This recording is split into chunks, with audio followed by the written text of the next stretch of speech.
The first time the wind nearly knocked her over, Sani Begay thought it was the mountain spirits trying to pull her back.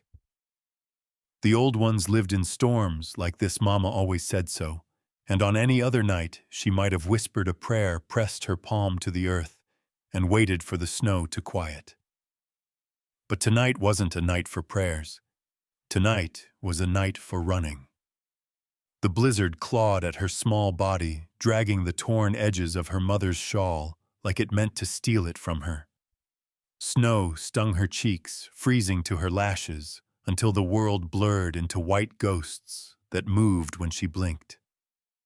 She could barely see her own breath, but she felt Ashki's faint and warm against her collarbone. He was wrapped tight, his little face hidden from the storm. His weight was nothing, but carrying him was everything. Her right leg buckled again, sending a spike of pain up her side. She bit down so hard she tasted blood. The bone had cracked clean, she knew the sound, remembered it. From the summer, Bailey twisted her arm until it snapped. The memory cut deeper than the cold. She fell to her knees, snow swallowing her up to the waist. For a second she couldn't breathe. The world spun, the dark sky dropping colder, quieter, meaner. Somewhere far behind her, beyond the storm's roar, she imagined she heard the thud of hooves, the men Bailey sent riding hard, carrying torches that would burn her family from the earth if they caught her. Sani forced herself up, gritting words through chattering teeth. If I stop now, Ashki dies. If I keep going, maybe we both do. But stopping wasn't an option. Dying wasn't either, not for her and not for him.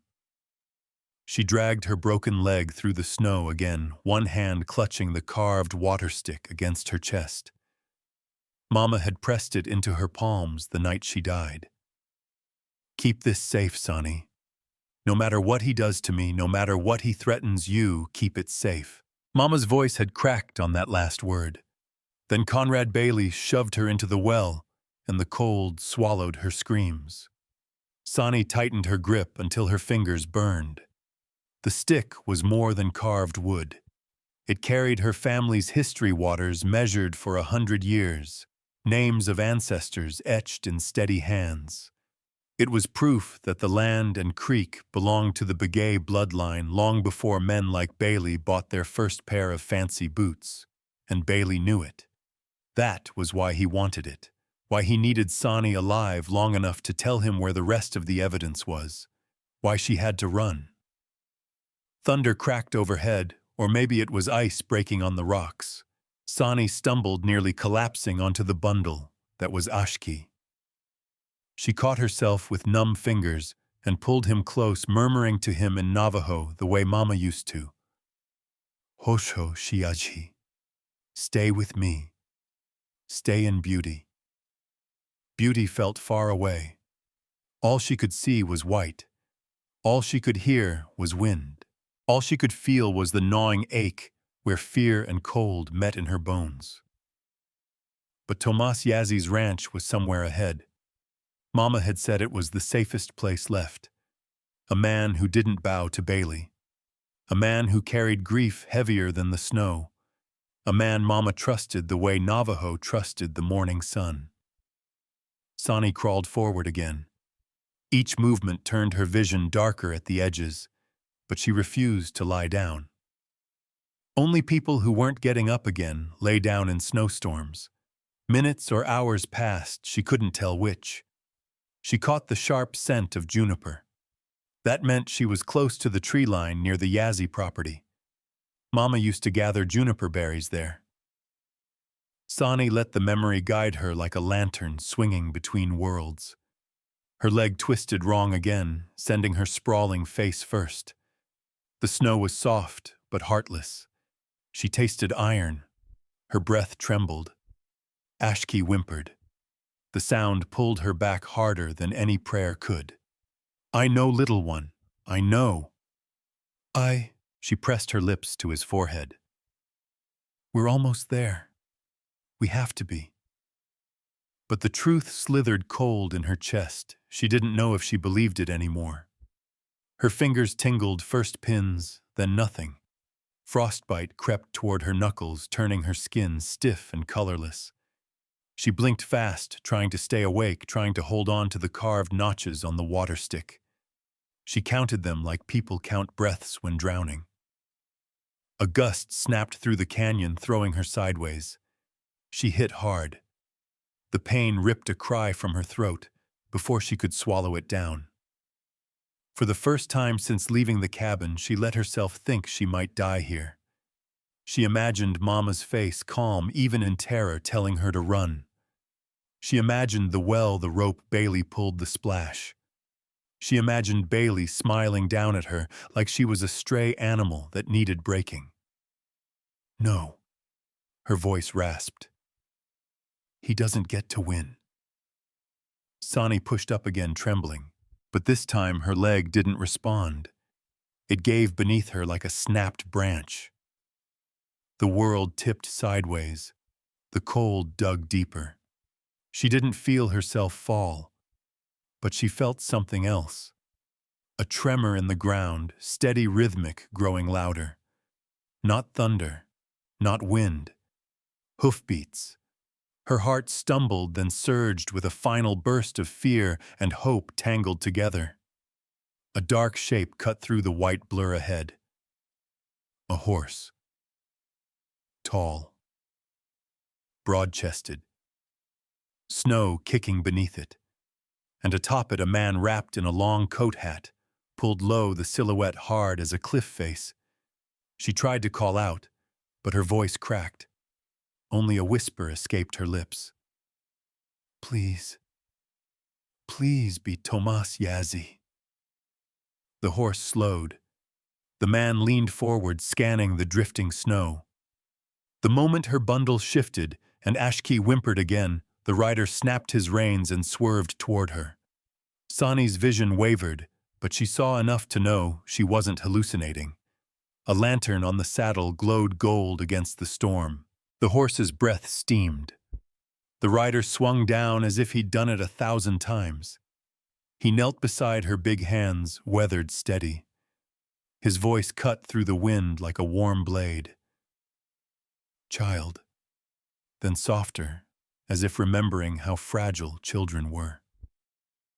Can you hear me? His face blurred, but the name slipped from her lips like a prayer. Tomas. Yazzie. He froze. She clutched the water stick to her chest. Don't. Let him find us. Then the darkness finally took her. Tomas Yazzie scooped her up with surprising care for a man built like a stone wall. He tucked Ashki against his chest beneath his heavy coat, feeling the faint flutter of breath.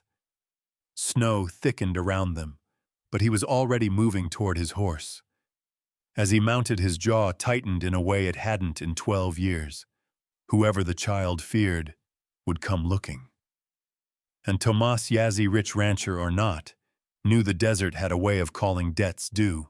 Tomas Yazzie muttered those words under his breath as he stepped through the cabin door, snow steaming off his coat like smoke from an old wound. Behind him, Rosa Delgado was already clearing the table, spreading thick quilts over the worn wood like a battlefield nurse readying a triage line. Put her down here, she said. Careful now. Her leg's not right. Tomas eased the girl, what was left of her really, onto the quilts. She barely weighed more than a sack of grain. Her face was blue at the lips, her fingers stiff and cracked. But what got him, what made his throat tighten, was the way she still clutched the carved stick even as her body gave out, as if it was the last bone in her spine. Rosa leaned over and started unwrapping the bundle against his chest. And this, baby brother, Tomas said, still breathing, weak but alive. Rosa's hands, strong and sure, moved quickly, pulling the baby close to the warmth of the stove. He'll need goat's milk. I'll warm some. Tomas barely nodded. His eyes stayed on the girl. Sonny, she'd whispered before passing out. Her voice was smoke and ash, and the name she'd spoken before, that his, He didn't know her. Not by face, not by name. But something about her stirred a dust-covered corner in his memory. She said your name, Rosa murmured as she cut the frozen shawl away from Sani's leg. Clear as a prayer, I heard. Rosa didn't look up. That stick she's holding, you see it. I saw it. Think it's what I think it is. Tomas pulled up a chair, resting his elbows on his knees. If those notches mean what they used to mean, that's a water gauge. Family kind. Pre-statehood. Before the railroad even. Then that girl's carrying more than just a story. Tomas didn't reply. The fire popped behind them, the only sound in the room. He stared at the girl's face, brown skin, like old earth lashes iced with frost. She reminded him of Lily. Same age when she passed. Same fire under all that smallness. He hadn't looked at a child that way in years. Not since the fever took Martha first, then Lily 3 days later.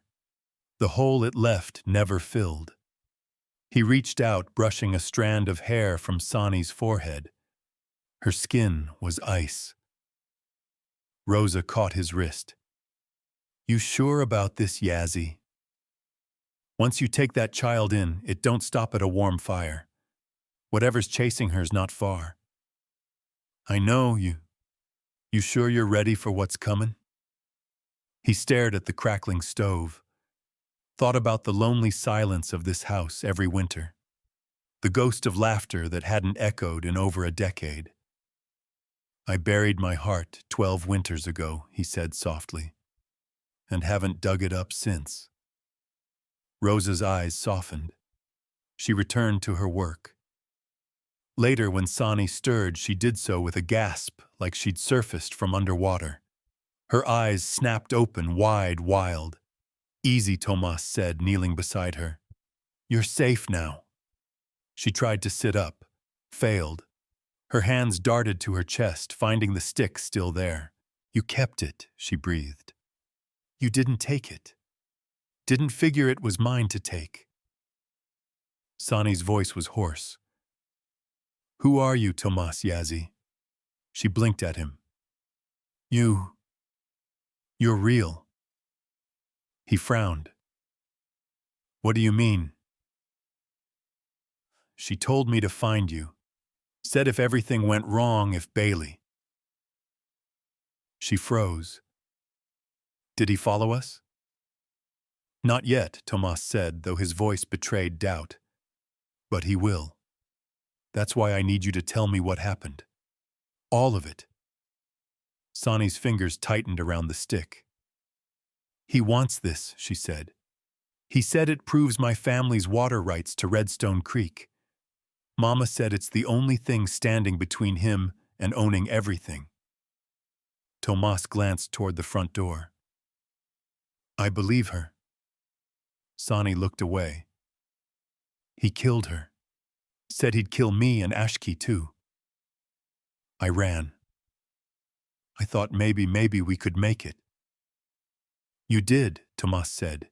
You got here. That counts for something. No, it doesn't. Her voice broke. Because he won't stop. He never stops. He owns the sheriff, the judge, half the town. I don't give a damn what he owns.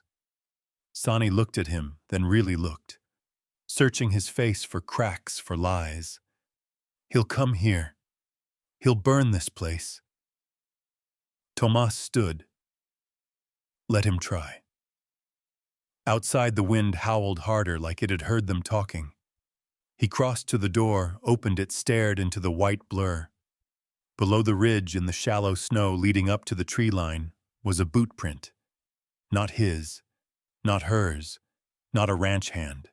Fresh, deep, headed this way. Tomas shut the door quietly, locked it. Turned to Rosa. Get my rifle. Already have it cleaned, she said, handing it over. I figured you'd say that. Sani tried to sit again. You'll fight him. I won't let him take what's not his. You don't even know me. Tomas looked at her, and this time something flickered in his face. Not memory, not pity, recognition. You dragged your brother through a storm to save his life, he said. That's all I need to know. He crossed to the fireplace and pulled down an old tin box. Inside were maps, deeds, a silver badge he hadn't worn since the war, and a letter from a dying man he hadn't opened in 15 years. He slipped the badge into his coat pocket. Outside, another gust slammed the window. Ashki stirred in the basket, coughing weakly. Sani curled her fingers tighter around the stick. There's more, she whispered. Letters, Mama copied them. She hid them in the old church near Red Butte. They prove Bailey's been lying. Prove everything. Tomas looked over. Then we'll get them. You'll help me, I already am. Sani's eyes shone. For the first time in days, maybe weeks, she let herself believe she wasn't alone anymore. Tomas turned to Rosa. Let the marshal know what's happening. Send a rider if you have to. Rosa nodded. He'll come. He better, Tomas muttered. Because Bailey's already on the move. Sani sank back into the blankets. Her leg throbbed, but her chest felt lighter. Tomas paced to the window. Snow still fell, but something beneath it had shifted. Something had begun. A reckoning. Rosa Delgado said it quiet like a confession while Sani slept. Tomas sat across the room sharpening his old skinning knife by lantern light. He didn't look up. The sound of the blade against the whetstone was steady, rhythmic. So was the wind outside, but neither could drown out Rosa's voice. She's been beaten before, Tomas. Not just once. This has been going on for years. He nodded slowly. I figured. I didn't, Rosa whispered. Her fingers were still trembling from the moment she removed Sani's shirt to clean her wounds. What she found underneath made her gut twist. Across the girl's back, long, pale scars. Parallel. Some new, angry red. Others faded, sunken. One shoulder had healed wrong from a break. Her ribs showed signs of healed fractures. But what made Rosa sit down and clutch her chest was the small, deliberate circle on the inside of her forearm. A burn, cigarette-shaped. More than one. She has them in patterns, Rosa said now. Someone did it slow. Someone made her hold still. Tomas still didn't look up. She's just a child. Now he looked, and his face, hard as the mesa cliffs outside, showed something new fire. I know what this is, he said. Bailey ain't just a thief or a bully. He's worse. Rosa crossed her arms. That's what makes him dangerous. They fell into silence again. Ashki slept in his basket, warm and fed, twitching in his dreams. The house smelled like cedar wood and goat's milk, and somewhere beneath it, old sweat and blood. Then, as if on cue, Sani stirred. She didn't wake fast like a child from a nap. She woke like someone who'd been hunted in her sleep, sharp, panicked fists up before her eyes even opened. It's all right, Tomas said, voice low. You're safe. Still here. Still with us. Sani blinked hard. Her body shook from something deeper than cold. I heard voices, she said. Outside. No one's out there, Rosa said. Just wind. You're hearing ghosts. Sani didn't look convinced. Her hands clutched the blanket. She still had that stick beneath her arm. Tomas didn't try to take it. You dreamed, he said. That's all. She looked from him to Rosa, eyes still wide. I don't dream anymore, she said. I just remember. They didn't ask what. Instead, Rosa brought her a cup of warm broth. Sani sipped, then set it down. She looked at Tomas. Do you know what it's like to scream into a pillow because you're not allowed to make noise? He didn't answer.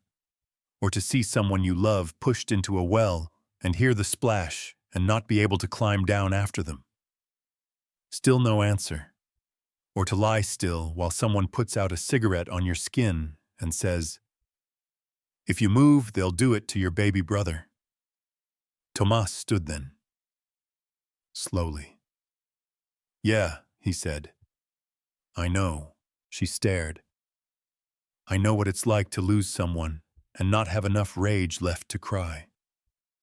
I know what it's like to bury a child before she ever got to see the world be kind." His voice didn't rise. It lowered. Thicker. Like a creek just before it floods. "I know what it means to carry that silence around and call it living." Sani blinked fast. For a second, her lips parted like she might say something. Then she nodded and looked away. Silence again. This time it didn't feel like emptiness. After a long minute, she said, "He said if I ever ran, he'd make sure no one ever believed me. That he'd tell them I was just some wild half-breed girl trying to make trouble." Rosa hissed. "He'd say that. He's said worse." Sani looked back at Tomas. "You believe me every word." She swallowed. Even the part about the letters, especially that part. She sat up straighter, her back stiff with pain. Mama had a box of them. She said Bailey used to write folks in Santa Fe. Paid people. Judges. Land surveyors. Said he was going to get the state to correct the river maps. Move the boundary markers. But she copied the letters. Said she knew he'd try to burn the originals. She hid the copies in the old church Red Butte North Ridge. Rosa turned sharply. "That place, it's half buried. Been empty since the roof caved in." She said nobody would check there. Tomas folded his arms. "You think they're still there if they are?" Sani said they prove everything. That he's not just trying to steal our land, he's bribing the law to help him do it. Rosa let out a breath. Tomas turned to her. "You know the trail, I can find it. Even in this weather. It's too risky." "I've walked worse," Rosa said. "Besides, who else'll go? You've got to stay here with the kids. I don't like it. You're not supposed to." Tomas opened his mouth to argue, then shut it. Rosa was already wrapping her scarf. Sani sat up straighter. "Be careful. He's got people watching the roads. Then I won't take a road." Rosa bent and touched her hand to Sani's head like a blessing. "I'll bring back what your mama died for." Sani's voice was thin. "Thank you."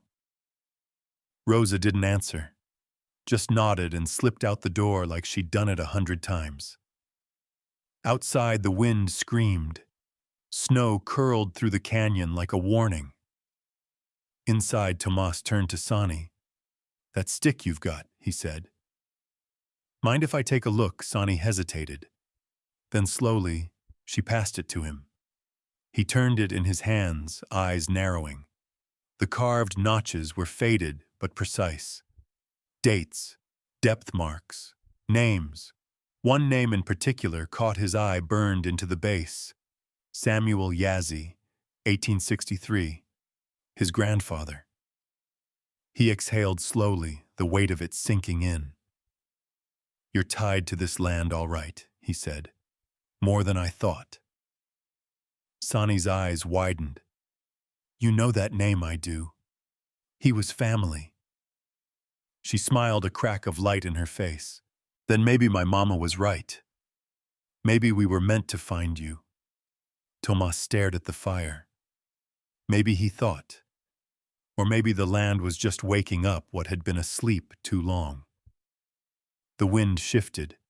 Far off, a rifle cracked once. Then silence. Tomas stood fast. grabbed his coat. Sani's voice trembled. "Rosa, we'll find her."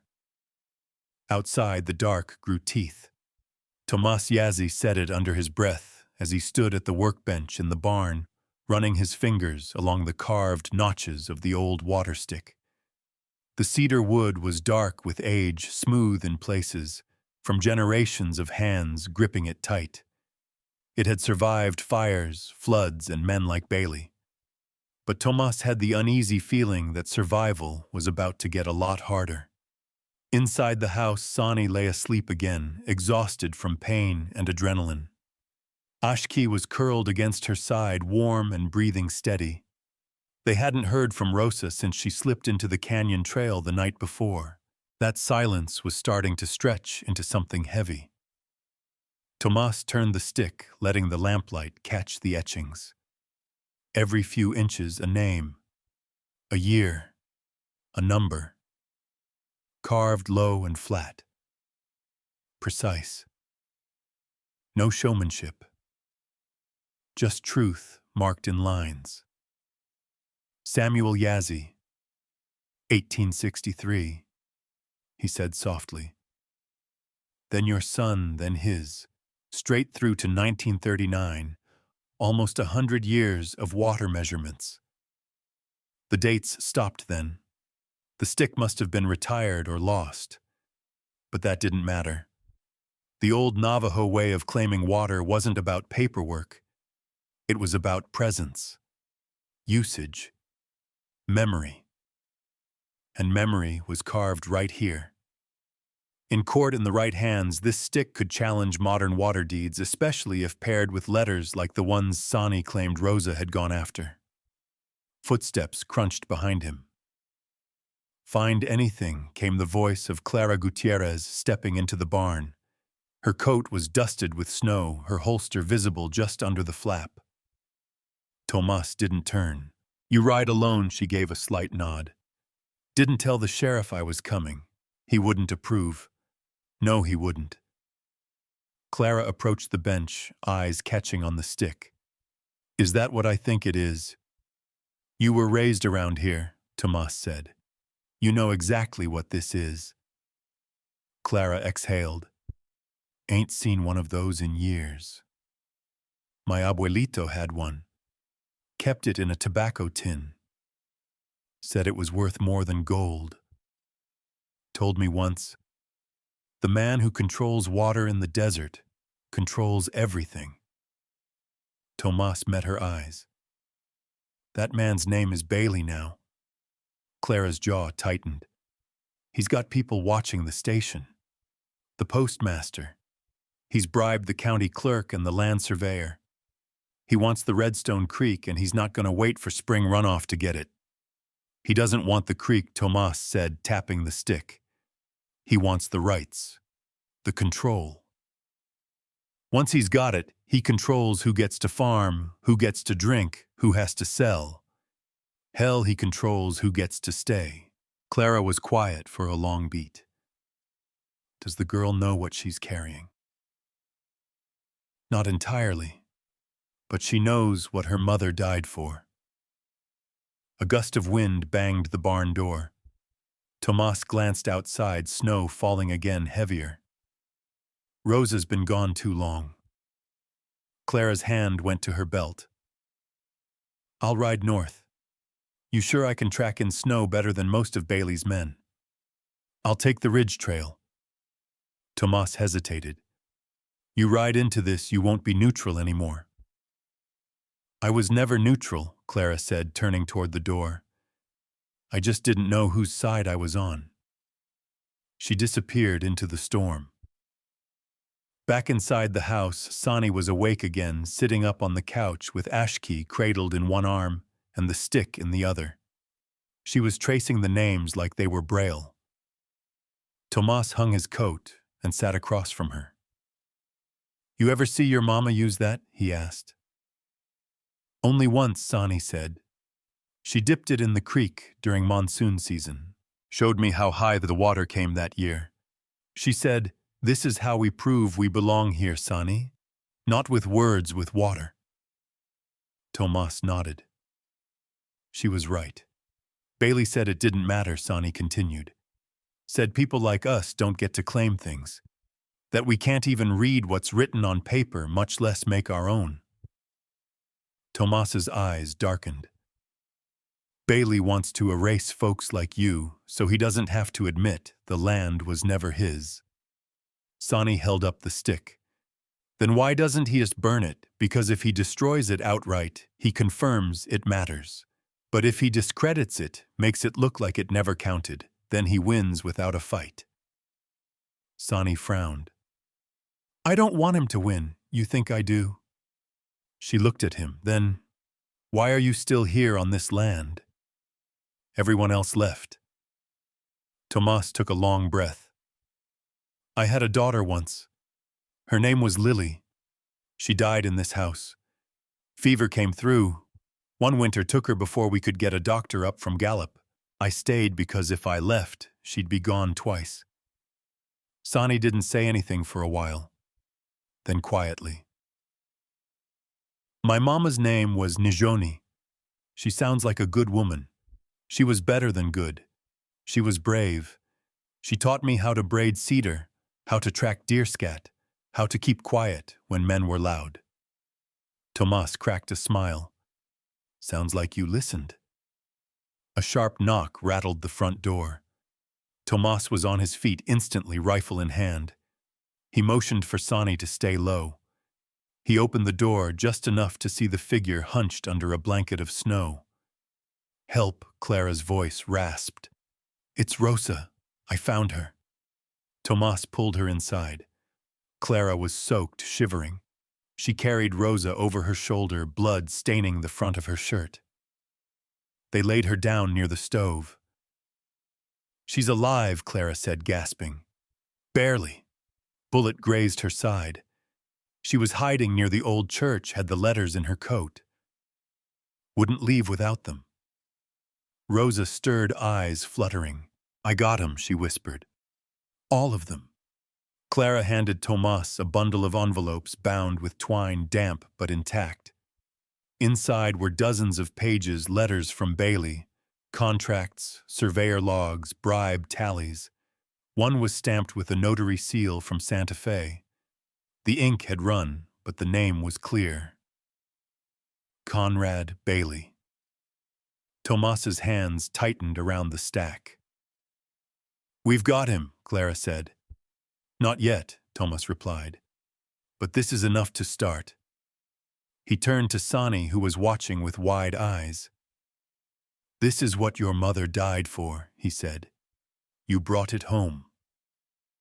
Sonny looked down at Ashki, then back at the fire. No, she said. We're not home yet. Outside, the snow began to ease, but the air held something colder, a silence thick with warning. Tomas Yazzie stood on his porch with the rifle resting against his hip, eyes narrowed into the early morning sun. The snow had stopped some time before dawn, but what came next was worse than any blizzard. A line of riders approached from the ridge trail. 4 men. One wore the badge of Sheriff Tully, though that badge hadn't meant a damn thing in years. The man beside him, tall, broad, draped in a thick wool coat and golden gloves, was Conrad Bailey. Tomas didn't move. Inside, Rosa lay resting. Clara kept watch at the window. Sonny had taken Ashki into the root cellar at first light. She hadn't argued when Tomas told her to go. She knew what was coming. The horses clomped to a stop in the front yard, snow crunching beneath hooves. Tully adjusted his hat, trying to look official. Bailey didn't bother. His gaze swept the property like he already owned it. Tomas stepped down off the porch, stopping a few paces from them. Turn around, he said. You're not welcome here. Tully cleared his throat. I've got orders, Tomas. From the county judge. What kind of orders? Custodial retrieval, Tully said, fumbling with a folded sheet. Girl by the name of Sonny Begay. Baby boy, too. Says they were taken unlawfully from their guardian. You mean the man who beat her, killed her mama, and tried to burn her home? Tully's jaw tensed. The court doesn't have record of any such. That's because Bailey owns the court, Clara said, stepping onto the porch, rifle slung across her back. And everyone in it. Bailey's smile never faltered. Now, Deputy Gutierrez. That's a mighty strong accusation. It's not an accusation, Clara said. It's a fact. And we've got the letters to prove it. Bailey's smile twitched just barely. Letters don't mean anything when they're stolen, he said, slow and smooth. Neither do lies from a half-wild girl and a washed-up rancher playing hero. Tomas took a step forward. You're not taking her.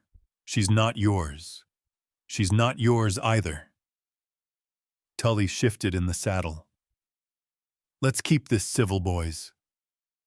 Tomas looked at him. You came to my land. With liars. With killers.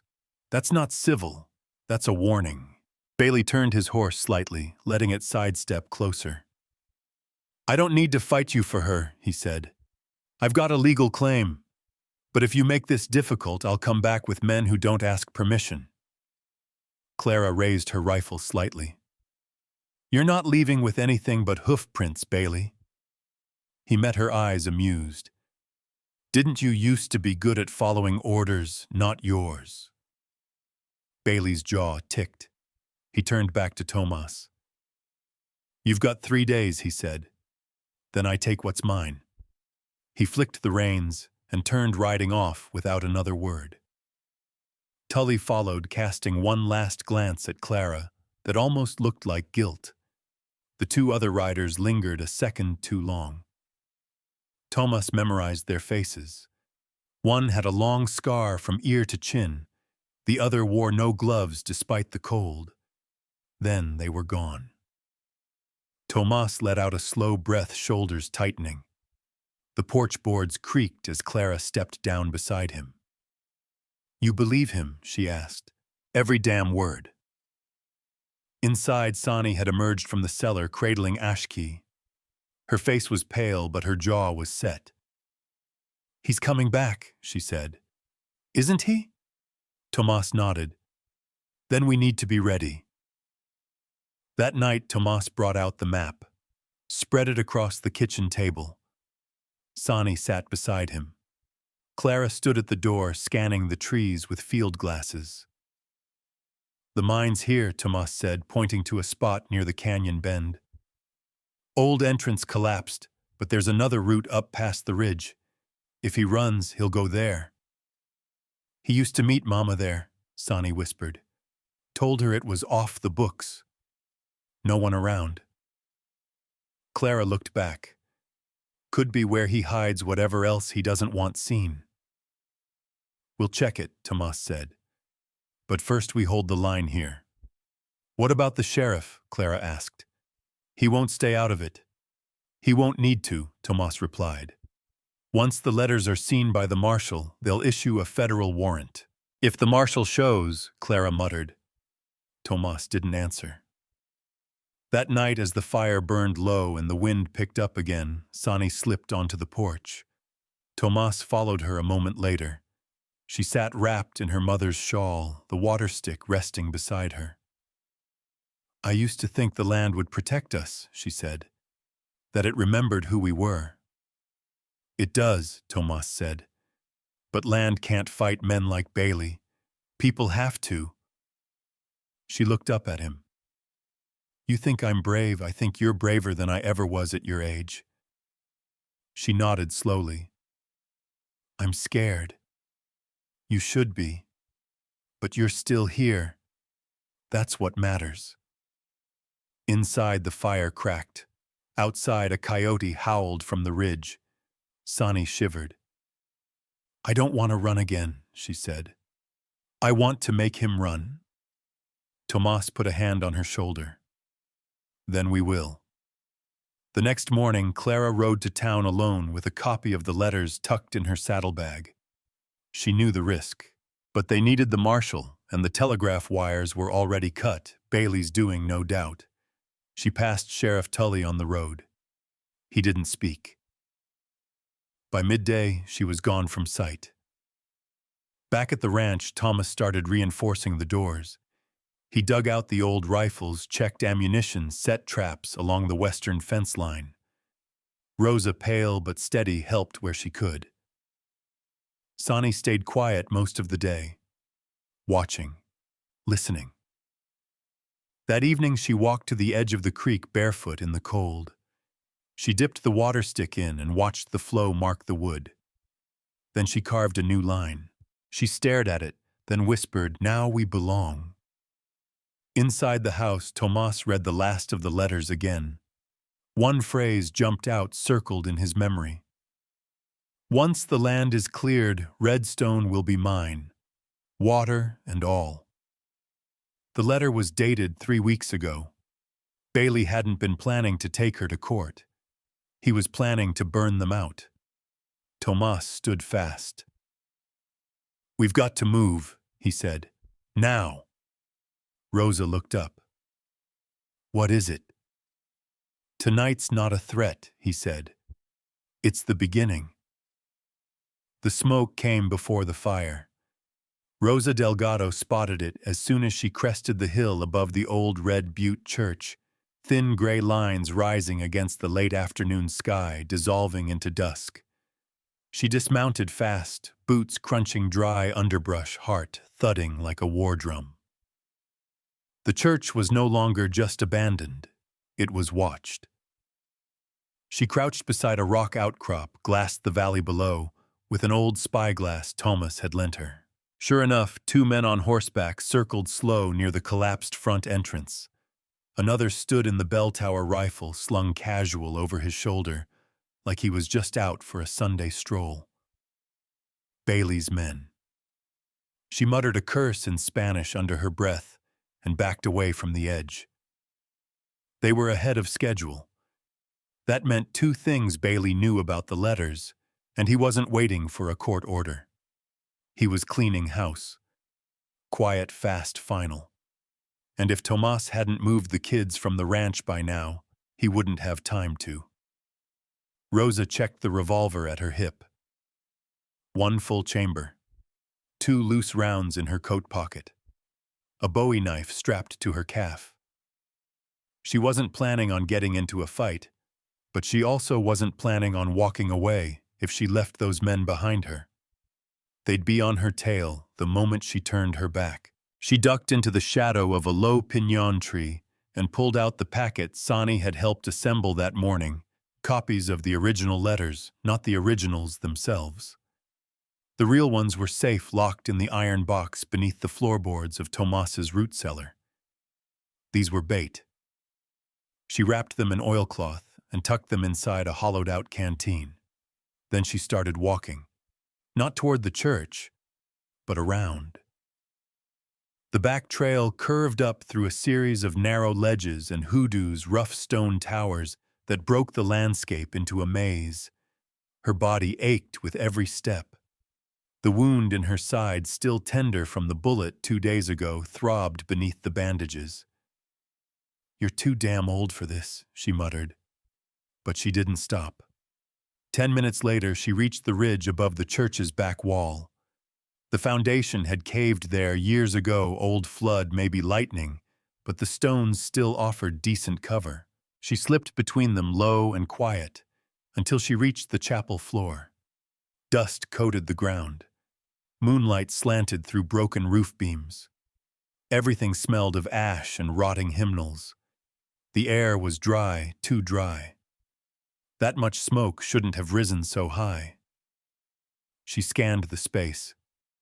Empty. Then she saw it, a pile of scorched canvas near the pulpit. She crossed, quickly crouched low, part of a saddlebag burnt nearly through, a rolled tarp. Something glinted beneath the ash. A tin box. Rosa reached for it, then froze. The crunch of boots outside. Voices. 2 of them. One gruff, one whiny. Bailey said no one comes up here. I don't care what he said. That deputy was nosing around town. And the girl's still out there. We should just burn the place. Bury the whole thing. Too obvious. Gotta make it look like an accident. He wants 'em gone, not martyred. Rosa clutched the tin, slipped it into her satchel, and moved back the way she came, steps light as breath. Then a third voice called out closer, too close. I heard something. She didn't wait. She ran. Out the collapsed wall, up the ridge, breath ragged and hot in her throat. A shout rose behind her. A shot cracked through the night. Dust exploded near her feet. She ducked behind a boulder, pulled her revolver, fired twice, wild, but close enough to make them hesitate. She used that gap to slip around the backside of the hill, feet sliding, lungs burning. One bullet left. She couldn't outrun them in open ground, not wounded. She had to lose them in the narrows. The old wash trail opened up just ahead, narrow winding, shielded by high stone. If she could make it to the arroyo, she might disappear. She bolted. Behind her, the men cursed and fanned out. Another shot rang out. This one caught her coat, tearing through the hem. She didn't slow. By the time she reached the arroyo, her legs were jelly, and the pain in her ribs was white hot. But she kept moving, dropping low, letting the walls shield her. Finally, silence. She pressed her back to the stone and waited. Minutes passed. Nothing but wind and heartbeats. When she finally limped back to where she'd stashed her horse tied beneath a clump of juniper, it was past dark. She didn't mount. She couldn't. Not yet. Instead, she leaned against the saddle and whispered, if the law won't ride, then we ride without it. Back at the Yazzie ranch, Tomas had already begun loading the wagon. Sonny stood by the barn doors, watching the sky. Her hand clutched the water stick like a lifeline. Ashki slept beside her in a padded crate lined with wool. Clara had returned just hours earlier, empty-handed. No word from the marshal. Telegraph still cut. We're on our own, she'd said, voice flat. Tomas hadn't argued. He'd simply nodded and started packing. When Rosa finally rode in, bloodied pale but alive, Tomas didn't speak. He just helped her down, handed her a canteen, and led her inside. Only once she was warm did she open the satchel and slide the tin box across the table. Inside maps, survey records, personal letters, one with the judge's signature, another referencing a wire transfer from a Santa Fe bank. All proof. Clara whistled low. It's enough. Maybe Tomas said, but we won't live to see it used if we don't move tonight. Rosa nodded. They're watching every road. Which means we don't take a road, Tomas said. We take the wash. Sonny looked up. Where are we going? Tomas met her eyes. To Red Mesa. There's a missionary station there, and a marshal outpost. If we get the evidence to them, Bailey's done. And if we don't, she asked, then we make sure the story doesn't die with us. That night, beneath a sky full of stars, and warning the wagon rolled out of the ranch under canvas and silence, Sonny held Ashki tight and watched the only home she'd ever known disappear behind a wall of night. Bailey didn't slam the letter down, he folded it. Slowly, neatly. A flick of the wrist pressed the crease sharp. Then he looked up. Who knew, he asked. The room was dead quiet. Only the crackle of fire in the hearth and the ticking of the brass clock on the wall dared speak. Sheriff Tully stood stiff near the window, hat in hand. Sweat slicked the back of his neck despite the cold outside. I don't know, he said finally. But someone talked. That tin box Rosa got, she took it from the church. One of your boys saw her leaving. Bailey's knuckles popped as he adjusted his gloves. She have it on her when she got back to the ranch, likely. She rode in hard and bleeding. Didn't even hide it. Then the old man's got it now. Bailey turned to the map on his desk, an old yellowed topo of San Juan County. He tapped the route leading southeast. They're headed for Red Mesa, Tully swallowed. It's federal land. Marshal station's there. I'm aware. We can't chase him in guns blazing. You said we had to make it look clean, controlled. Bailey turned slowly, and for a moment the firelight caught something cold behind his eyes. Not anger, not even cruelty, certainty. You think I've come this far to lose because of clean, Wooly? Said nothing. Bailey stepped forward, voice calm. You know how empires are built, Sheriff, not with bullets, with control, with silence, with the right people in the right chairs nodding at the right times. He leaned closer. But silence is a fragile thing, Sheriff, and that little girl, she's making too much noise. Tully fidgeted. So what now? Now we clean up. Bailey crossed to the wall and yanked down a black cloth revealing a pinned-up roster, names, photos, notes. A few had red X's. Most didn't. He tapped 3 names.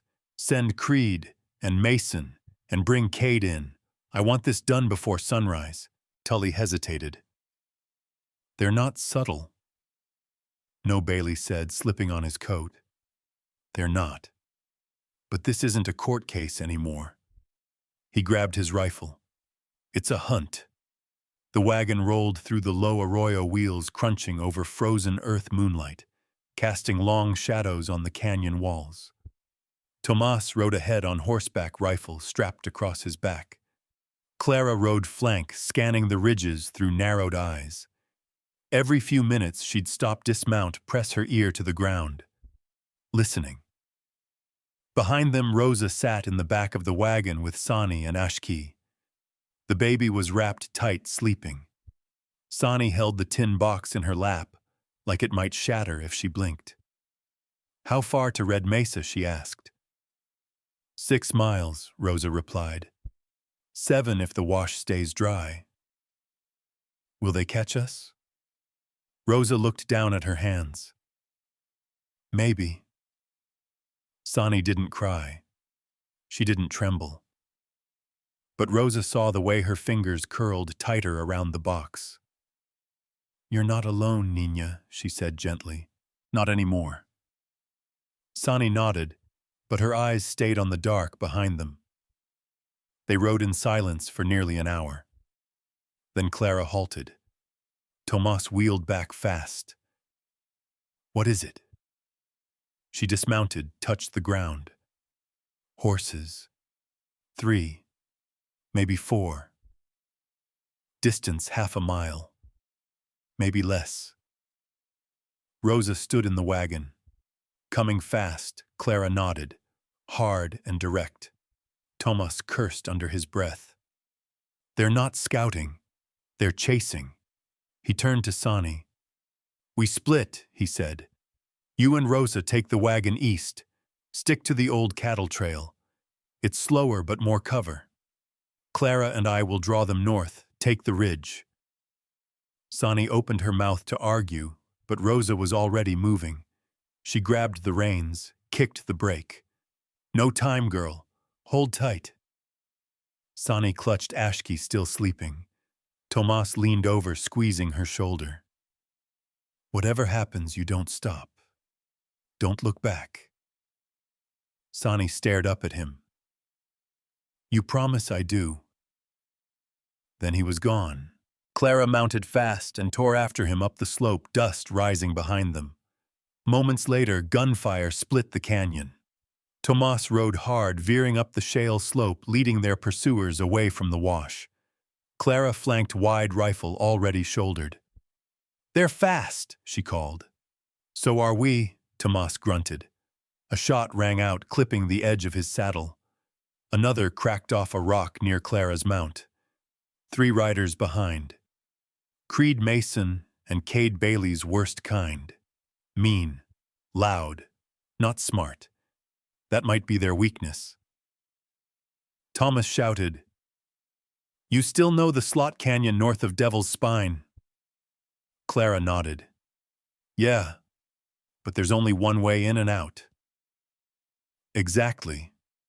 They peeled toward it, cutting through a narrow draw rocks, slicing under hooves. Behind them, the gunfire slowed the pursuers, adjusting their course. As they reached the canyon mouth, Tomas slid off his horse. Ride through, he told Clara. Double back on foot. What about you? I'm staying. Tomas, go. Clara hesitated, then wheeled her horse around and galloped into the dark. Tomas crouched low, waiting. When the first rider appeared, Creed with his greasy beard and mismatched boots, Tomas fired once center mass. Creed tumbled backward like a rag doll. The others pulled up short. Too late. Tomas stepped into view, rifle steady. Next one dies faster. Cade sneered. You think Bailey won't hang you for this? I think Bailey's already lost. Mason fired. Missed. Tomas didn't. 2 down. Cade turned tail and ran. Back in the wagon, Rosa gripped the reins with aching hands. The cattle trail was narrow and winding, not built for speed. Every creak of the wheels sounded like a signal flare. Sonny sat silent, watching the stars. Then in the distance, lights. Not torches. Lanterns. Electric. She blinked hard. Is that? Yes, Rosa breathed. Red Mesa. They rode the final stretch with hearts pounding. 2 marshals stepped out from the gate as they rolled in, rifles raised. Sonny stood holding the tin box high. My name is Sonny Begay, she shouted, and I've got proof. One of the marshals lowered his weapon. Then let's see it miss. Behind them, the dark still echoed with distant gunfire. Marshal Edgar Lowe was a tall man with an old scar across his neck that made his voice sound like gravel scraping iron. When he stepped out into the cold, red Mesa morning, the first thing he did was take the tin box from Sonny Begay's trembling hands. The second thing he did was order the gates locked behind them. I want eyes on the South Pass and rifles on both towers, he barked. No one comes in or out without my say. He didn't ask Sonny who she was. He didn't ask how old she was or why her face was bruised. He only looked at her like she was fire-worn iron beat to hell, but still holding shape. You say this proves what you say it does, he asked, motioning to the box. Yes, sir, she said. My mama died for it. He nodded once. Then let's see what your mama left behind. Inside the main station, a low adobe building with thick walls and thicker silence, Marshal Lowe spread the contents across a steel table. Deputy Hart, a woman in her 40s with half-moon glasses and a permanent frown, began sorting.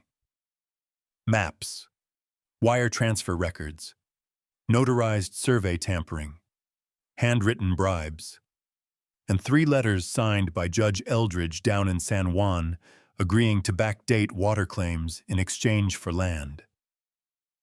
Lowe didn't speak for a long time. Then he said, Get the recorder, and get me Judge Holloway in Durango. Hart blinked. You think she'll act on this? I think she damn well better. Because if this is real, he said, holding up the notarized bribe, we've got ourselves a conspiracy that goes past one dead woman and a crooked land grab. Outside, Sonny sat on the front steps watching the desert wake. Red buttes glowed under the rising sun. Her fingers were numb from holding ashki all night, but she didn't let go. Not once. Rosa sat beside her. Neither spoke. They didn't need to. Inside, Clara paced. She'd already told her side Bailey's threats, the sheriff's silence, the gunman who chased them. But what really made Marshal Lowe stop and look her full in the face was the name Samuel Yazzie etched into the old water stick. He was my grandfather, Tomas said when he finally arrived, dust-covered and silent. The stick passed to my father, then to me. We kept it because the land remembers what men forget. Ma nodded once. Your family's got a claim then, an old one. It's not just about land, Tomas said. It's about what was done to steal it. When the statement was recorded, Sani told her story. She told it straight. No tears, no shaking. Just facts, dates, names, what Bailey said, what he did, how her mama tried to stop him and paid with her life. Lo didn't interrupt. When she was finished, he said, "You did good, Miss Begay." She looked up. Is that enough to stop him? He hesitated. It should be. That should hung in the air like a splinter. Lo stepped outside and lit a cigar, staring down the ridge where the sun was climbing. Then he turned to Clara. I've got enough to ride on Bailey, but this goes higher. The local courts won't touch it. If I don't get a federal arrest signed off by Judge Holloway, this whole thing gets buried by noon. So what do we do? Clara asked. We make noise, Lo said. Big noise. And that's exactly what they did. He wired Durango, then Santa Fe, then Denver. He had Rosa give a recorded testimony, shaky but sharp. He photographed every document. He called in 2 more marshals from Shiprock and posted riders on every approach. By sundown, the Red Mesa outpost looked like a fort preparing for war. Tomas repaired the gate hinges himself. Clara stayed near Sani, checking rifles and teaching her how to keep Ashki calm when gunshots echoed. They'll come for you first, Clara said. Sani nodded. I know. Rosa watched the ridge every hour. She'd seen men like Bailey before. They didn't take embarrassment lightly. And what they'd just done surviving was the worst insult of all. That night, while the others slept, Sani wandered the station's small chapel. It was empty except for 2 benches and a cracked cross hanging askew. She sat beneath it and whispered, Mama, I hope I did right. Then she closed her eyes and dreamed for the first time since the fire. Not of running, but of her mother's hands braiding cedar. The next morning, a wire came in from Durango. Judge Holloway had reviewed the documents. She authorized a federal warrant. Conrad Bailey was officially wanted for conspiracy, bribery, and obstruction of justice. But no one cheered, because by then the smoke had already started rising. A scout burst through the gate just after noon. Fire at Yazzy's ranch, he said, breathless. Whole place is gone. Tomas closed his eyes, jaw clenched. They're wiping it clean, he muttered. Every piece of proof that ain't here. We've got enough, Lo said. You brought the rest. But Tomas didn't answer. Sani stepped forward. What about the sheriff, she asked. Lo looked at her. What about him? He let Bailey do all this. We've got no proof he helped. You don't need proof to know a man watched a crime and did nothing, she said, voice flat. Lo studied her for a long moment. You're right, he said finally. But proving it's another matter. She looked up at him. Truth doesn't need a badge to be law, it just needs to be heard. Loe's jaw tightened. Then he turned to Hart. Get me a public court date. Red Mesa Town Square. 2 days. Hart blinked. What for a hearing? A full statement. I want these people to see what's been going on in their own damn county. But the sheriff, he'll come, Lo said. He'll have to. Can't ignore the law when it's reading out loud in front of a crowd. Sani smiled, small but sharp. We'll be there. Red Mesa had never seen a crowd that size. By mid-morning, half the county had gathered in the square, ranchers in dust-stained hats. Mothers with babies strapped to their backs, miners leaning on crooked shovels. Even the pastor from Dry River showed up in his collar, standing off to the side like he wasn't sure if prayer would help or just get in the way. Marshal Edgar Lowe stood at the makeshift platform in front of the old courthouse. The flag above him snapped in the wind, sharp and clean against a cloudless sky. At his right, Deputy Hart held a leather folder, pages neatly stacked and ready. The federal seal gleamed like a promise on the topmost sheet. To his left stood Sonny Begay. She wore her mother's shawl. Her braids were neat, her chin held high even as the stairs pressed in. Ashkey was with Rosa hidden in the crowd, but her fingers twitched now and then, like they still expected to feel his weight in her arms. The town waited. Lowe didn't speak first. Sonny did. "My name is Sonny," she said, voice clear as river ice. "I'm 9 years old, and I saw a man kill my mother. Not a murmur, not a gasp. Just silence. Dead still. She was Navajo. Her name was Nijoni Begay. She was smart and strong, and she never gave up on land that was hers." Sonny's fingers curled at her sides. "Conrad Bailey said she didn't belong. Said water rights didn't count if they weren't written down. But we had the water stick and the letters. He knew that was enough to stop him." She paused. "So he killed her." That was when the first whisper ran through the crowd. Someone near the back muttered, "My cousin used to work Bailey's East Field. Said things didn't smell right." A second voice I heard, "He paid off the judge in 22. Land claim went through in 1 day." And then louder from a woman near the well, "I watched him force that old widow off her farm in the middle of winter. Said the deed was no good. Burned it right in front of her." Sonny stepped back and Lowe took her place.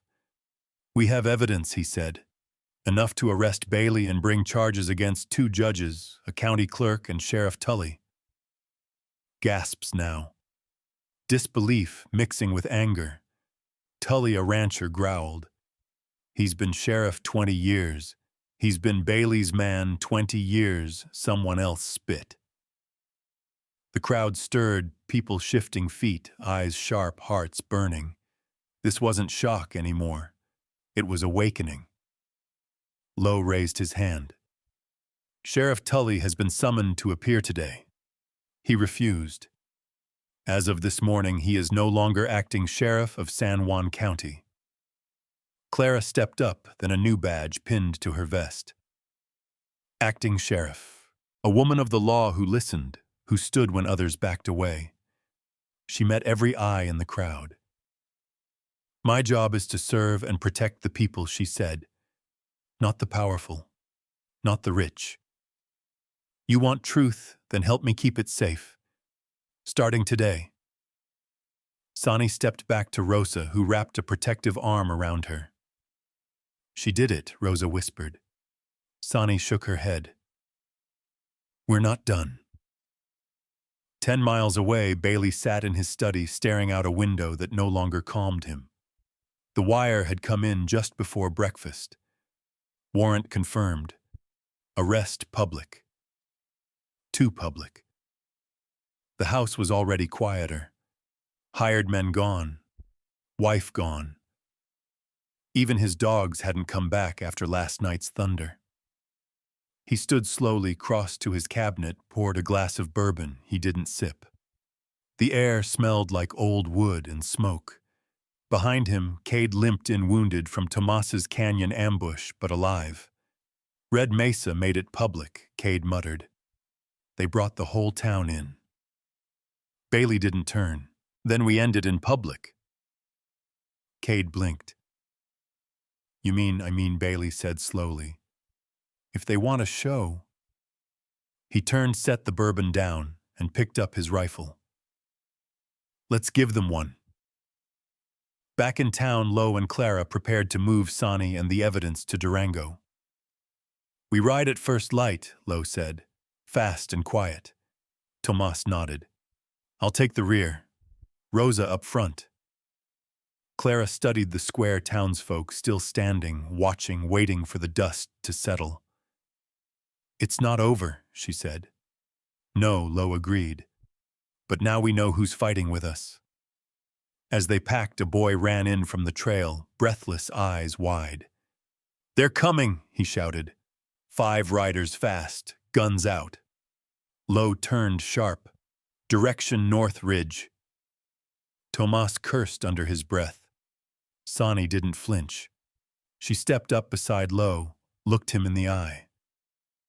"Do we run again?" He studied her. "No." He turned to Clara. "Get the girl inside. Lock the records." Clara moved fast, but Sonny grabbed her arm. "I'm not hiding. Not anymore. You don't have to be brave right now." Sonny looked toward the ridge. "I already was." The town braced. Men took up arms. Women pulled children behind walls. Tomas stood in the center, rifle in hand. Rosa loaded her pistol with a cold calm born of too many nights like this. Then the riders crested the ridge. Bailey in front. Rifle across his saddle. Eyes dead as stone. He stopped at the edge of town. Lo stepped forward alone. "You're under arrest," he called. Bailey didn't reply. Instead, he raised his rifle not at Lo but into the air, and fired once. A signal. From the trees behind the ridge, a dozen more riders emerged. Bailey smiled. "This town won't stand for you," he shouted. "They know who built it, who fed it. You think they'll risk that for a little girl and a box of papers?" Sonny stepped forward before Lo could stop her, and the town watched a child do what men hadn't. She stood at the front line. "This town isn't yours anymore," she said, voice steady. Bailey's smile faded. "Then we burn it down." Bailey raised his rifle again. This time he didn't shoot into the sky. The bullet hit the flagpole, slicing through rope, sending the American flag snapping free and tumbling down into the dirt of Red Mesa's square. For a second, no one moved. Then Marshal Lo stepped forward, rifle steady in his hands. "Last warning, Bailey. Drop the weapon. Stand down." Bailey didn't answer with words. He pulled the trigger again. The round tore into the side of the courthouse. Stone shattered. A window exploded. And just like that, the war began. The square erupted in chaos. Clara fired from behind a water trough, her badge glinting as she ducked and returned fire. Tomas hit the dirt beside the well and opened up with a slow, deliberate rhythm, every shot aimed, every round counted. Rosa moved fast through the rear alley, looping behind a dry goods shed, flanking wide with her revolver drawn. Bailey's men spread like a wave, no uniforms, no warning, just lead and fury. Cade rushed the left side with 3 others driving straight at the marshal's position. But the townspeople didn't scatter. They didn't run. They rose. Old man Colburn, barely able to walk without a cane, sat on his front step, with a shotgun across his knees, firing once, reloading, with shaky hands. Maya Tilson and her teenage sons blocked the east alley with deer rifles. Pastor Hewitt prayed once under his breath, then passed out cartridges behind a hay cart turned barricade. Inside the station, Sonny sat with Ashki cradled against her chest. She could hear the gunfire like drums, steady sharp, closing in. Deputy Hart locked the door, pulling the iron bar across it. "We stay put," she said. "This room's solid." Marshall said not to move unless a bullet cracked through the far window, burying itself in the floor, 2 feet from Sonny's boot. Hart stopped mid-sentence. Another round followed, then another. The front window shattered glass raining down. Somewhere outside, someone shouted, "They're in the square!" Sonny stood. Hart grabbed her wrist. "No, you stay down. We can't let them take the records," Sonny said. "That's what they're after." Hart hesitated. Sonny pulled her arm free. They burn that box. Mama's story dies with it. Hart stared at the girl, this slip of a child with dirt on her face and a baby in her arms, and saw someone standing straighter than most grown men ever did. Come on, Hart said. Back door, storage tunnel leads to the bakery. We'll get you out. As the two of them ducked down the corridor, Hart passing her pistol over without a word, Sonny whispered to Ashki. We don't pick the hour, little brother, but we choose who we are in it. Outside, Bailey's men pushed harder. Cade stormed the livery-lit torches and threw them through open doors. The straw caught fast. Flames rose in orange snarls. The smell of burning wood and oil filled the air. Clara dropped another shooter with a clean shot to the chest, then saw the barn go up. Tomas, she shouted. He was already moving a rope in one hand, a wet canvas in the other. He rushed past her into the blaze, disappearing into smoke. 2 minutes later, he stumbled back out, coughing, shirt scorched, but leading 3 terrified horses alive. Behind him, the barn collapsed. I ain't letting them take everything, he wheezed. Rosa reached them, blood on her arm, but still standing. We've got a problem, she said. Sonny's gone from the safe room. What Clara snapped. Hart took her. Back tunnel. Tomas didn't wait. He started running. In the bakery, Sonny and Hart burst through the back oven wall, a fire door that hadn't been used since the war. They crouched behind flour sacks as bullets hit the wooden walls like rain. They saw us, Hart said, teeth clenched. Sonny reached for the tin box.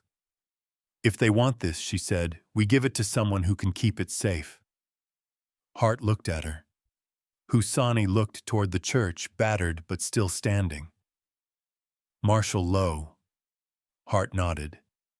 Then we move. They bolted out the side door and into the alley, dodging between crates and stray dogs, slipping through shadows as gunmen swept the town in a wide arc. Bailey wasn't just trying to kill them. He wanted to erase them. Bailey stood at the center of the square rifle, lowered now. Smoke curled behind him. His eyes tracked the flames licking up the side of the general store. 2 of his men were down. 1 moaned somewhere behind the saloon. He didn't care. All of this, he muttered. For a girl. He turned as Cade stumbled toward him. They're dug in.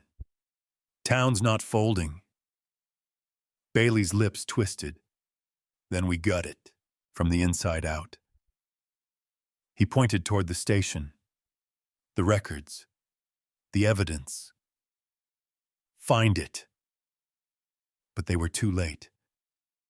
Sonny and Hart made it halfway to the church when bullets ripped into the wall beside them. Hart shoved Sonny behind a barrel and fired back, then caught a round in the thigh and went down hard. Sonny froze. Bailey stepped from behind a wagon. He was 20 feet away. No rifle, just a pistol. And that look, the one Sonny remembered from the night he killed her mother. You don't run out of stories, do you? He said, cocking the hammer. I don't run, Sonny said. She stepped forward, box in hand. Bailey raised the pistol, and Rosa fired. The bullet hit Bailey square in the shoulder, spinning him back against the wagon. Tomas tackled him before he could recover, fist smashing into jaw. The gun fell. Bailey screamed as his shoulder cracked beneath Tomas's knee. Clara cuffed him seconds later, dragging him to his feet. You're under arrest for murder conspiracy and being a coward, she growled. Bailey didn't answer. He just stared at Sonny. You think any of this matters? He hissed. The ones above me, you don't even know their names. Sonny met his eyes. They'll know mine. When the smoke cleared, Red Mesa stood. Ashes where the barn had been. Bullet holes in the schoolhouse. But the people were there. And so was the truth. Marshal Lowe placed the tin box in a federal case file. Deputy Hart would walk with a cane, but she'd live. The mayor declared the next day a town holiday, not in celebration, but remembrance. Sonny stood beside the burned flag and raised it again. It flapped in the wind, torn but proud. The courtroom in Durango wasn't grand. The floors creaked and the windows hadn't been washed in months.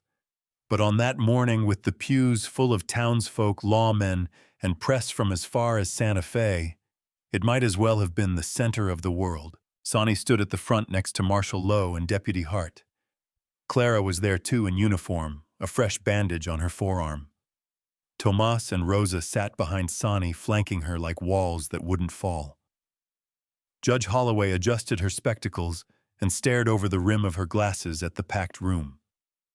We are here to determine whether sufficient grounds exist to proceed with federal prosecution against Conrad Bailey, former Sheriff Thomas Tully, and associated parties for crimes including, but not limited to, conspiracy, bribery, falsification of federal records, obstruction of justice, and murder.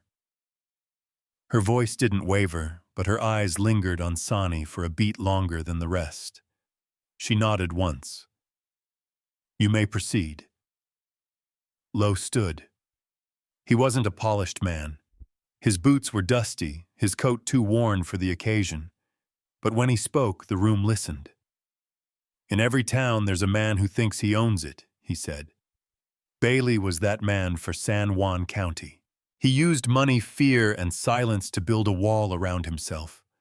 And behind that wall he stole land. He forged claims. He killed. Lowe didn't look at Bailey, who sat at the defendant's table, arm in a sling jaw, still swollen. Instead, he looked at Sonny.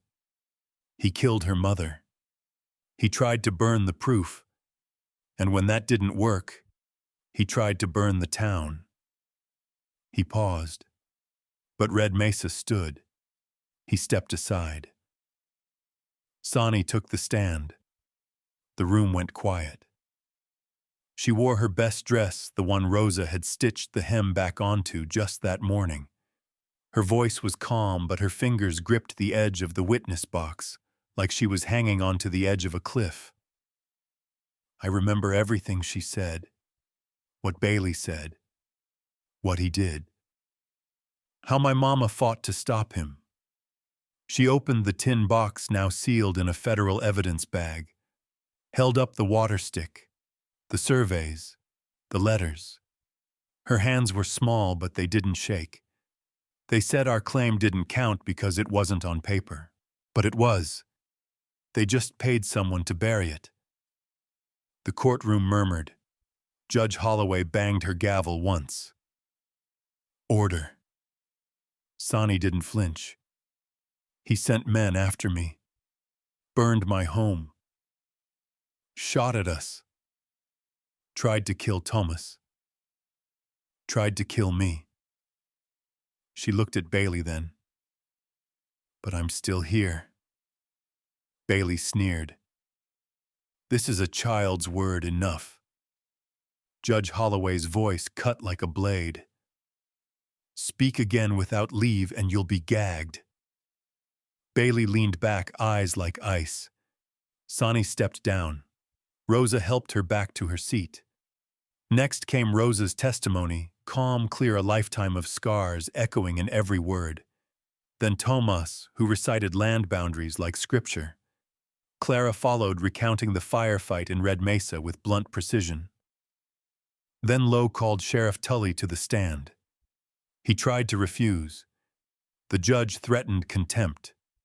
He relented. But he didn't say much. Claimed ignorance.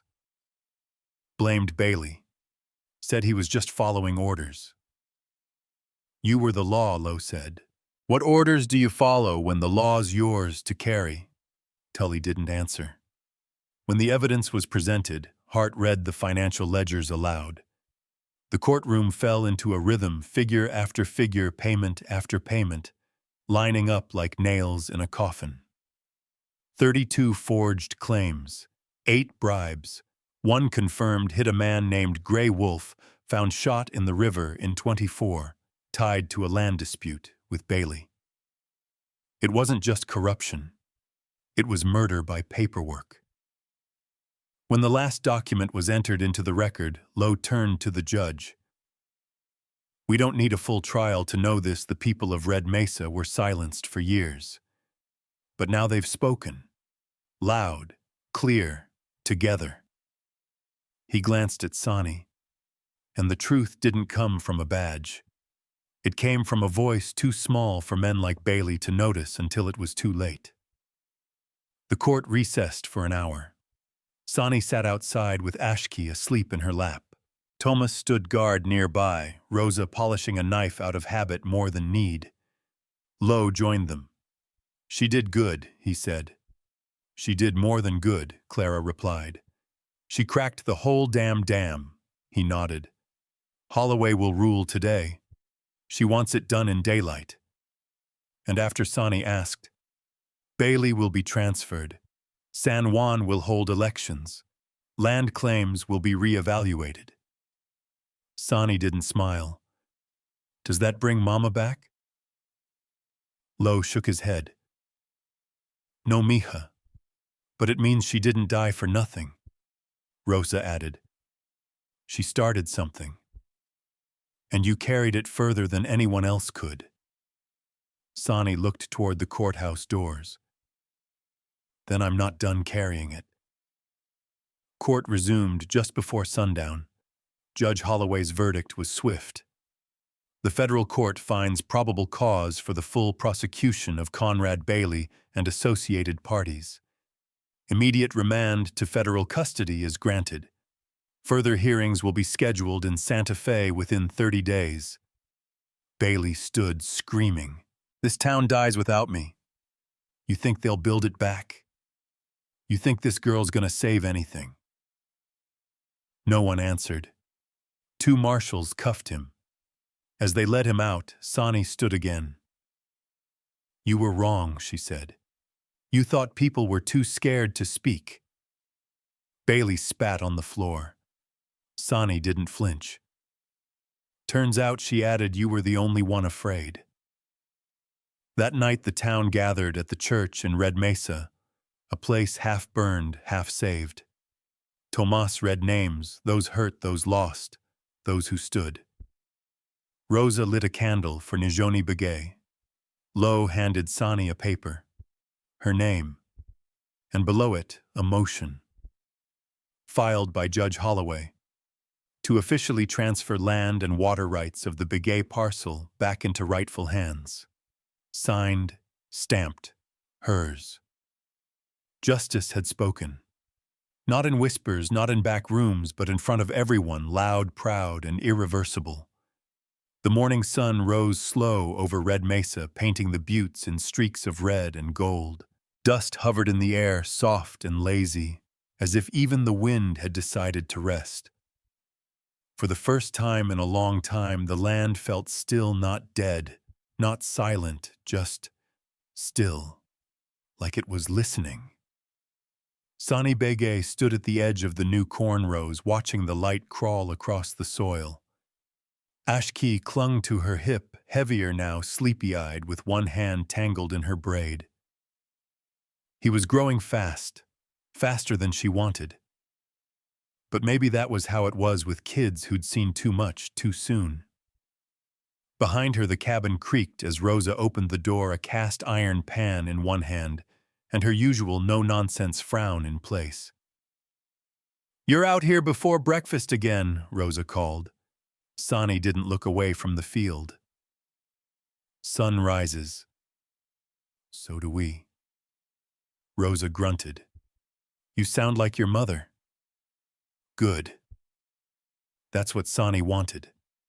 The land had changed since the fire.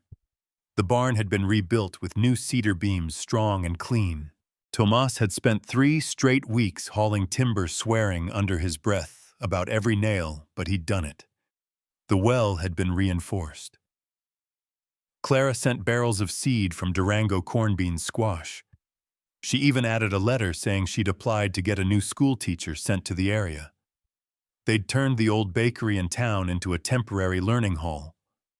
Rosa volunteered to teach the girls how to shoot and read in that order. Tomas took over teaching fencing and surveying. Lo had moved on stationed now in Santa Fe, but he wrote monthly. His last letter ended with, "Tell that girl she's braver than half the men I ever served beside." Sonny kept the letter under her mattress. Justice had been served. Bailey was awaiting trial in Albuquerque. Sheriff Tully's name had become a bitter curse in San Juan County. The land fraud cases were being reviewed. More than a dozen claims had been reversed. But that wasn't what mattered most to Sonny. What mattered was the water, clean, flowing, undisputed, hers. Ashki yawned and leaned against her shoulder. She rocked him slowly, remembering the nights they'd slept on cold stone floors, running from the man who'd wanted to erase them. Now he could sleep without fear. That alone was victory. But there were days the fear still returned. Not in the form of gunshots or fire, but in dreams, in the weight of memory. Sometimes she still woke up expecting her mother's voice to come from the kitchen. Sometimes she turned too fast, half expecting to see Bailey behind her shadowed and sneering. But those moments passed. And every time they did, she stood taller.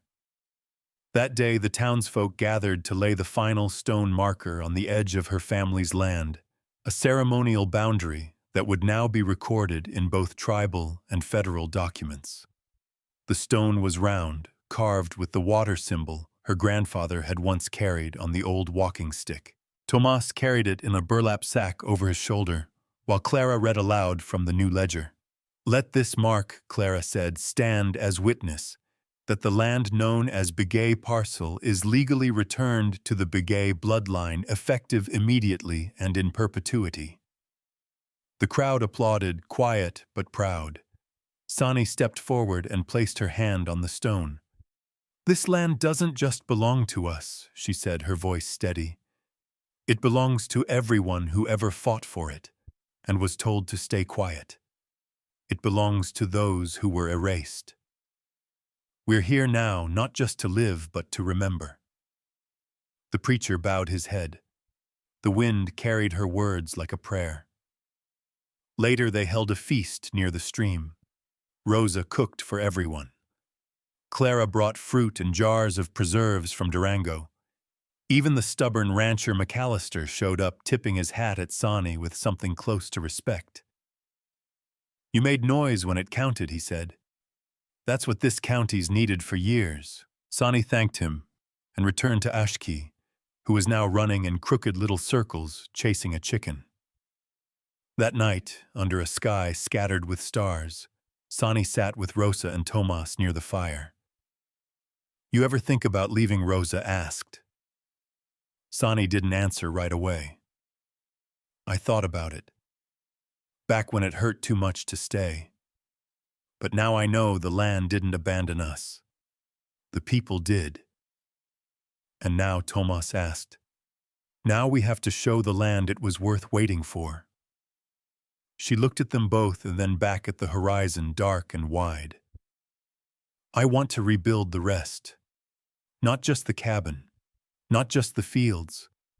I want to bring back what Mama believed in, a place where our people can stand and not be afraid someone will take what's ours. A place where water is a birthright, not a bribe." "You want to lead," Rosa said, matter of fact. Sonny looked surprised. "I don't know about that. You already are." They sat in silence for a while, just watching the fire crackle. Then Tomas spoke, his voice low. "You saved this place, Sonny." She shook her head. "No. We did." He smiled. "Yeah. But you lit the match." As the fire burned lower, Sonny pulled Ashki into her lap. He was sleepy, warm fingers tangled in her shawl. She kissed his forehead and held him close.